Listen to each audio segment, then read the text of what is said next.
আসসালামু আলাইকুম। কেমন আছেন সবাই? আশা করছি সবাই ভালো আছেন। কাছে দূরে যে যেখান থেকে এই মুহূর্তে আমার ভিডিওটি দেখছেন সবাইকে অসংখ্য ধন্যবাদ জানিয়ে আজকের ব্লগটি শুরু করছি। আশা করছি আজকের ভিডিওটি আপনাদের ভালো লাগবে। আর যদি ভিডিওটি ভালো লেগে থাকে তাহলে প্লিজ ভিডিওতে একটি লাইক দিয়ে ভিডিওটি না টেনে সম্পূর্ণ দেখুন।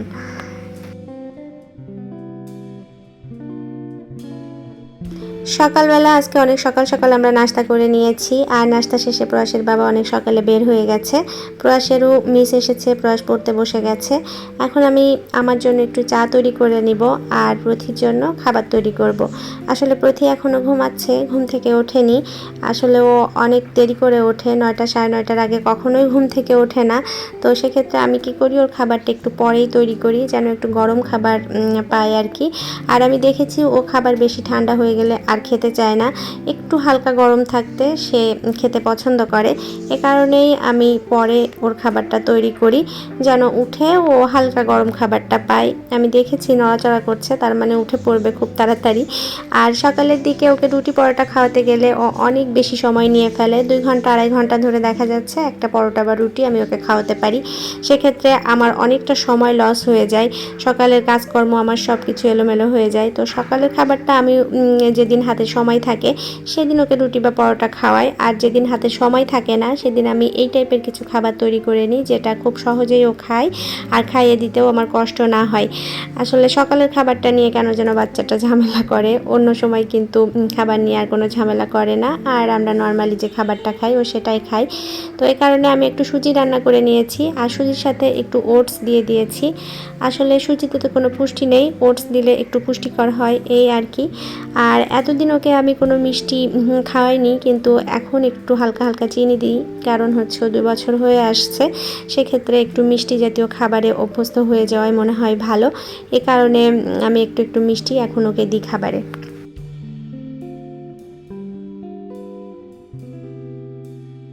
প্রথির খাবার আর আমার চাটা আমি একসাথেই নিয়ে এসেছি। প্রথি এখন একটু টিভিতে কার্টুন দেখবে আর খাবে। যতই বলি এই অভ্যাসটা ভালো না, কিন্তু কিছু করার নেই, ছোট বাচ্চা এভাবেই কিন্তু ওরা খায়। এটা অবশ্য বড় হলে ঠিক হয়ে যায়। আমার প্রয়াসও এরকম ছিল, টিভি দেখতো আর খেত। তো এখন কিন্তু আর সেটা নেই, এখন আল্লাহর রহমতে ঠিক হয়ে গেছে সব কিছু। তো ইনশাল্লাহ প্রথিরও সব কিছু ঠিক হয়ে যাবে।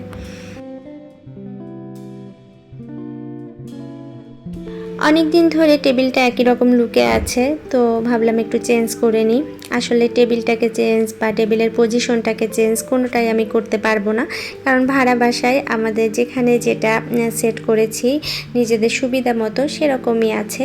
তো ওটাকে তো আর সরিয়ে অন্য কোথাও নেওয়ার কোনো অপশন নাই। তো সেক্ষেত্রে আমি কি করতে পারি, ক্লথটা একটু চেঞ্জ করে দিতে পারি বা একটা রানার পেতে দিতে পারি নতুন, এগুলো দিয়েই আমি একটু চেঞ্জ করে নিতে পারি। তাছাড়া অন্য কোনোভাবে চেঞ্জ করার কোনো অপশন নাই আমার কাছে। তো সেটাই একটু করে নিচ্ছি যেন একটু অন্যরকম লাগে। এই মুহূর্ত পর্যন্ত যদি কেউ আমার ভিডিওটি দেখে থাকেন তাহলে প্লিজ আমার ভিডিওতে একটি লাইক দিয়ে দিবেন। আর যদি ভিডিওটি কোনো ছোট্ট কারণে ভালো লেগে যায় তাহলে আমার চ্যানেলটি সাবস্ক্রাইব করে আমার সাথেই থাকবেন।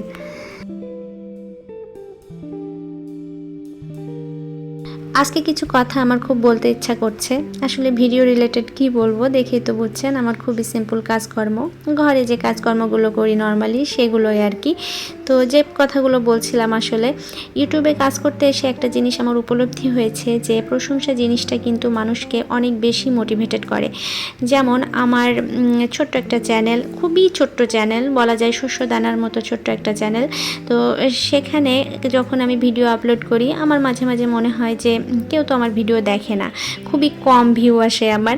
সেক্ষেত্রে আমার হয়তো ভিডিও আপলোড করা আর ঠিক না, বা কেউ হয়তো আমাকে চাচ্ছে না বা পছন্দ করছে না, সেক্ষেত্রে আমার ছেড়ে দেওয়া উচিত।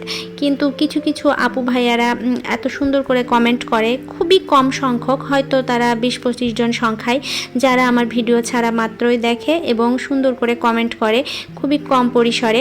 তারপরও সেই কমেন্টগুলো আমাকে অনেক বেশি উৎসাহিত করে, অনুপ্রেরণা দেয় আমি যখনই ভাবি যে কেউ তো আমার ভিডিও দেখছে না, আমি এগুলো ছেড়ে দিব, কিন্তু এই 2-4 জনের যে কমেন্টগুলো আসে সেটা কিন্তু আমাকে অনেক বেশি উৎসাহিত করে। তো তখন আবার মনে হয় যে না, এই যে এত সুন্দর সুন্দর করে কমেন্ট করছে, নিশ্চয়ই তাদের ভালো লাগছে। আসলে এগুলো যারা কমেন্ট করে তারা হচ্ছে কিন্তু অনেক ভালো মনের পরিচয় দেয়, কারণ আমি জানি যে আমার অনেক অপারগতা বা আমার ভিডিওতে আমি সেরকম পটেনশিয়াল কিছু দেখাতে হয়তো পারছি না, এ কারণে মানুষ দেখছে না। তারপরেও যে মানুষগুলো দেখে বা সুন্দর করে কমেন্ট করে, তাদের কমেন্ট কিন্তু আমাকে আবার নতুন করে পুনরায় একটা ভিডিও তৈরি করতে উৎসাহিত করে। তো যেসব আপু ভাইয়ারা আমার চ্যানেলটাকে সাবস্ক্রাইব করেছেন, সুন্দর সুন্দর কমেন্ট করেন খুবই কম পরিসরে, সেসব আপু ভাইয়াদেরকে আমার অন্তর থেকে অনেক বেশি ভালোবাসা জানাই। কারণ হচ্ছে তাদের অনুপ্রেরণায় কিন্তু আমি এখনও টিকে আছি, না হলে হয়তো চলে যেতাম এখান থেকে। এত কম ভিউ বা কম সদস্য নিয়ে খুব কম মানুষই টিকে থাকে। তো যেহেতু এত সুন্দর সুন্দর কমেন্টগুলো আসে যে ভালো লাগছে বা সুন্দর হয়েছে, এই ছোট্ট একটা কমেন্ট এটা কিন্তু একটা মানুষকে অনেক বেশি উৎসাহিত করে, অনুপ্রাণিত করে। তো যেসব আপু ভাইয়ারা আমাকে এত সুন্দর সুন্দর কমেন্ট করে উৎসাহিত করে রেখেছেন এখানে, তাদেরকে অসংখ্য ধন্যবাদ।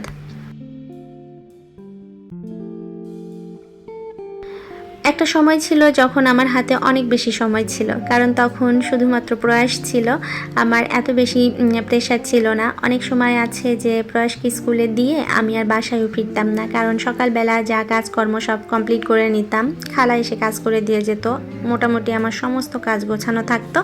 আমি প্রয়াসকে স্কুলে দিয়ে অনেক সময় কেনাকাটা করতে গেছি, বাইরে ঘোরাফেরা করেছি, ভাবিদের সাথে ঘুরেছি, কোনো রেস্টুরেন্টে বসে খাওয়া দাওয়া করেছি, একবারে হয়তো প্রয়াসকে নিয়ে বাসায় ফিরেছি ছুটির সময়। এরকমও কিছু কিছু দিন গেছে, তখন আমার হাতে কিন্তু অফুরন্ত সময় ছিল, ঘুরেছি ফিরেছি, শপিং এসব কিছুই আমি করতে পেরেছি। আর তখন কিন্তু আমি সুন্দর সুন্দর ভিডিও করতে পারতাম। তো হয়তো সেটা আমার জন্য দুর্ভাগ্যজনকই হয়েছে যে তখন আমি ইউটিউবিং শুরু করিনি। এখন যেহেতু প্রথি আছে, একটা ছোট বাচ্চা, আমার কিন্তু বাইরে যাওয়ার তেমন কোনো সুযোগ নেই। সুযোগ আছে বাট আমার যেতে ইচ্ছা করে না। ছোট বাচ্চা নিয়ে আমার খুব একটা বাইরে বেরোতে ইচ্ছা করে না। নিতান্ত নিরুপায় প্রয়োজন যখন, তখন হয়তো বের হই, তাছাড়া হই না আসলে। তো সেক্ষেত্রে দেখা যাচ্ছে এই প্রতিদিনের রান্না বান্না, ঘর গোছানো, নাস্তা, এগুলোই হচ্ছে আমার কাজের ফিরিস্তি আর কি, যেটাই বলেন আপনারা। তো সেটুকুই আমি আপনাদের মধ্যে শেয়ার করি। তো প্রতি যখন বড় হবে আর একটু, হয়তো তখন আরও ভিন্ন রকমের কিছু আপনাদের মধ্যে আমি শেয়ার করতে পারবো। আশা করি ততদিন আপনারা আমার সাথেই থাকবেন। রান্নাবান্না আমার শেষের দিকে, আমি এক চুলায় সবজি আর এক চুলায় মাংস বসিয়ে দিয়েছি, আর রাইস কুকারে ভাত হচ্ছে। তো মোটামুটি রান্না শেষ। আর চাল ধোয়া পানিটা আমি জমিয়ে রেখেছিলাম গাছে দেওয়ার জন্য, তো সেই পানিটাই এখন দিয়ে দিচ্ছি। আসলে চাল ধোয়া পানি কিন্তু গাছের জন্য অনেক বেশি উপকারী। ঘরে যে গাছগুলো আমার থাকে, সেই গাছগুলোকে আমি মাঝে মাঝে কিন্তু বারান্দায় নিয়ে রোদে দিয়ে রাখি, একটু সূর্যের আলো গায়ে লাগিয়ে, আবার হয়তো পরবর্তীতে ঘরে নিয়ে এসে রাখি। এভাবেই তারা ভালো থাকে। ঝুম বৃষ্টি নেমেছে, আর একটু বৃষ্টি দেখার জন্য বারান্দায় দাঁড়ালাম, কিন্তু বেশি সময় দেখার কোনো উপায় নেই, কারণ আমার যেহেতু দক্ষিণমুখী বারান্দা, সেহেতু বৃষ্টিতে ভিজে যেতে হয়। জোরে বৃষ্টি হলে এত সময় দাঁড়িয়ে থেকে দেখার কোনো অপশন নেই। আর এসে দেখি আমার রান্নাও মোটামুটি হয়ে এসেছে, এই যে মাংসটা হয়ে গেছে, আমি এখন চুলাটা বন্ধ করে দিচ্ছি। আর পাশাপাশি সবজিটাও হয়ে গেছে। আমি এরকম একটু ঝোল ঝোল থাকতেই নামিয়ে নিব, কারণ এখানে যেহেতু মুগ ডাল ব্যবহার করেছি, পরবর্তীতে পানি কিন্তু শুষে নেবে এই মুগ ডাল। আর এই টাইপের সবজি কিন্তু একটু লিকুইডই ভালো লাগে, এটা ভাত, রুটি, পরোটা সব কিছুর সাথেই কিন্তু সমান যায়।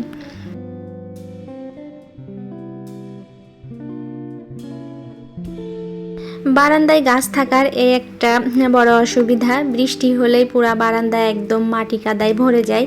যেহেতু এত উপরে, বৃষ্টি হলে কিন্তু বারান্দায় কাদা হওয়ার কোনো অপশন নাই, শুধু পানি আসবে, কিন্তু না, গাছ থাকার কারণে একদম কাদা মাটিতে ভরে যায় বারান্দাটা। তো সেই বারান্দাটাই পরিষ্কার করে নিচ্ছি, কারণ প্রতি এখানে আসা যাওয়া করে, আমি হয়তো খেয়াল করলাম না, ও এসে ঠিক এই কাদা মাটিটা নাড়াচাড়া শুরু করে দেবে। তো গোসলের আগে ভাবলাম যে বারান্দাটা আগে সুন্দর মতো পরিষ্কার করে তারপরে গোসলে যাব। তো এই কারণে একবারে পানি ঢেলে দিয়েছি বারান্দাটা পরিষ্কার করার জন্য।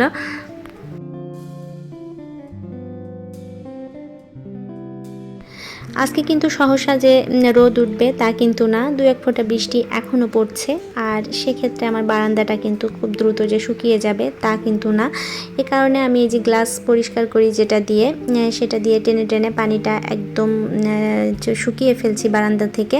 যেহেতু প্রতি আসা যাওয়া করে, যদি পড়ে যায় একটা দুর্ঘটনা ঘটে যেতে পারে, এ কারণে এভাবে পানিটা টেনে টেনে একদম বের করে দিচ্ছি যেন বারান্দাটা খুব দ্রুত শুকিয়ে যায়।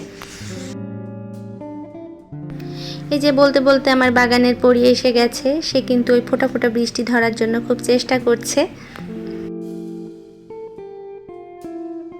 দুপুরে খাওয়া দাওয়ার পরে বেশ কিছুটা সময় রেস্ট করেছি। প্রতি এখনও ঘুমাচ্ছে, তো ভাবলাম আলমারিটা একটু গুছিয়ে নিই। আসলে আলমারিটা এত বেশি এলোমেলো হয়েছিল এতদিন যে মনে হচ্ছিল অনেক বেশি কাপড় চোপড়, পুরো আলমারি ভরা জামা কাপড়। আদতে কিন্তু আমার খুব কম জামা কাপড়ের সংখ্যা, মানে আমি জমিয়ে রাখি খুব কম। প্রয়োজন হলে তখন আমি হুট করে একটা বানিয়ে ফেলি।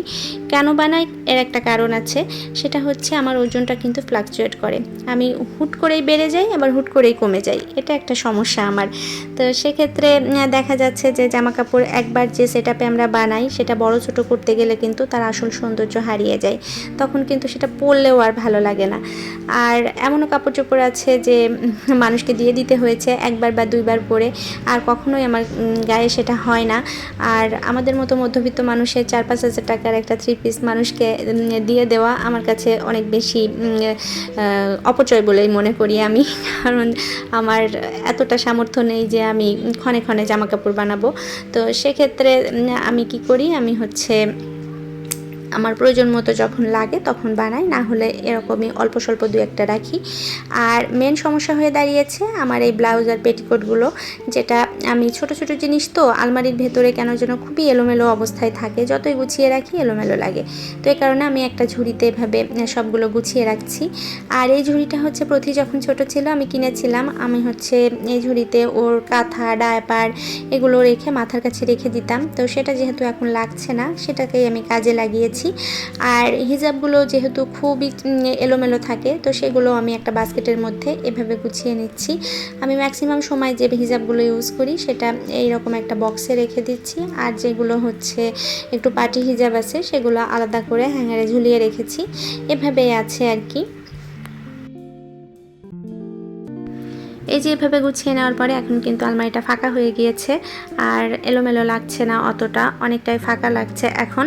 আর এপাশে শাড়িগুলো রেখেছি। আমার কিন্তু মেন দুর্বলতা শাড়ি দেখলে আমার মাথা ঠিক থাকে না। খুব একটা যে পরি তা কিন্তু না, কিন্তু শাড়ি তো যেহেতু ছোট হয়ে যাওয়ার কোনো সম্ভাবনা নেই, সেক্ষেত্রে আমি শাড়িটাকে প্রেফার করি। আর ব্লাউজ ইচ্ছা হলে বানালাম, না হলে পরে বানালাম।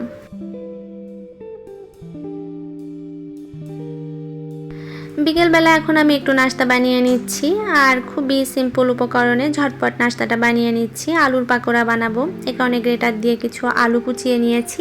আর ঘরে ক্যাপসিকাম ছিল একটু, সেটাই একটু কুচি করে দিয়েছি। সাথে পেঁয়াজ, কাঁচামরিচ, লবণ, হলুদ, জিরা, একটু বেকিং সোডা দিয়েছি।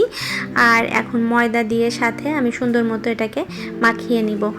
আর অল্প অল্প করে পানি দিয়ে এটা যেমন কনসিস্টেন্সিতে আনা প্রয়োজন ঠিক ততটাই নিয়ে আসবো।